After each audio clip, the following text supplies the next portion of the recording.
ರಾಜ್ಯದಲ್ಲಿ ಬಿಜೆಪಿ ನಾಯಕ ರಾಜ್ಯಾಧ್ಯಕ್ಷರ ಸ್ಥಾನ ಬದಲಾವಣೆ ಆಗಬೇಕು ಅನ್ನುವಂತಹ ಕೂಗು ಎದ್ದಿರುವ ಬೆನ್ನಲ್ಲೇ ಶ್ರೀರಾಮುಲುಗೆ ಹೈಕಮಾಂಡ್ನಿಂದ ಬುಲಾವ್ ಸಿಕ್ಕಿದೆ. ನಾಳೆ ದೆಹಲಿಗೆ ಶ್ರೀರಾಮುಲು ಪ್ರಯಾಣ ಬೆಳೆಸುವಂತಹ ಸಾಧ್ಯತೆ ಇದೆ.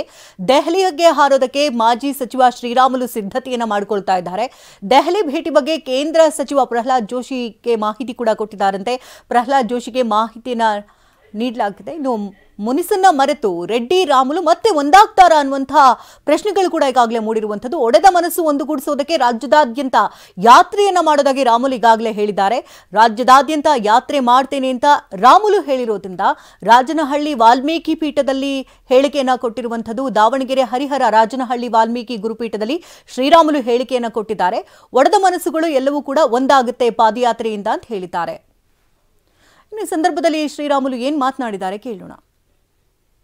ಭಾರತೀಯ ಜನತಾ ಪಾರ್ಟಿಲಿ ಒಡೆದಂತ ಎಲ್ಲ ಮನಸ್ಸುಗಳನ್ನು ಒಂದೇ ಮಾಡೋ ಸಲುವಾಗಿ, ಒಡೆದಂತ ಸಂಘದಲ್ಲಿದ್ದಂಥ ಹಿರಿಯರ ಮನಸ್ಸುಗಳನ್ನು ಒಂದು ಮಾಡೋ ಸಲುವಾಗಿ, ಒಡೆದಂತ ಹಿಂದೂ ಪರ ಸಂಘಟನೆಗಳು ಹೋರಾಟಗಾರರನ್ನ ಒಂದು ಮಾಡೋ ಸಲುವಾಗಿ ಮುಂದಿನ ದಿನಗಳಲ್ಲಿ ಆ ಯಾತ್ರೆ ನಾನೇ ಪ್ರಾರಂಭ ಮಾಡ್ತೀನಿ. ಎಲ್ಲರನ್ನೂ ಕೂಡ ಇವಾಗ ಹೇಳಿದಿನಲ್ಲ ನೋಡ್ರಿ, ಒಡೆದಂತ ಎಲ್ಲ ಮನಸ್ಸುಗಳು ಆ ಊರು, ಆ ಜಿಲ್ಲೆ, ಆ ಗ್ರಾಮ, ಈ ಗ್ರಾಮ ಇಲ್ಲ, ಒಡೆದಂತ ಎಲ್ಲ ನಾಯಕರನ್ನು ಯಾವ ರೀತಿಯಲ್ಲಿ ಇವತ್ತಿನ ಮಹಾಭಾರತದಲ್ಲಿ ದಾಯಾದಿಗಳು ಮತ್ತೆ ಯಾವ ರೀತಿ ಮಹಾಭಾರತ ಪ್ರಾರಂಭ ಆಯ್ತನೋ ಆ ರೀತಿ ಮುಂದಕ್ಕೆ ಕಲಾ ಆಗಲಾರದಂತೆ ನೋಡ್ಕೋಬೇಕನ್ನಂತ ಕಾರಣದಿಂದ ಎಲ್ಲರೂ ಕೂಡ ಒಂದಾಗಿ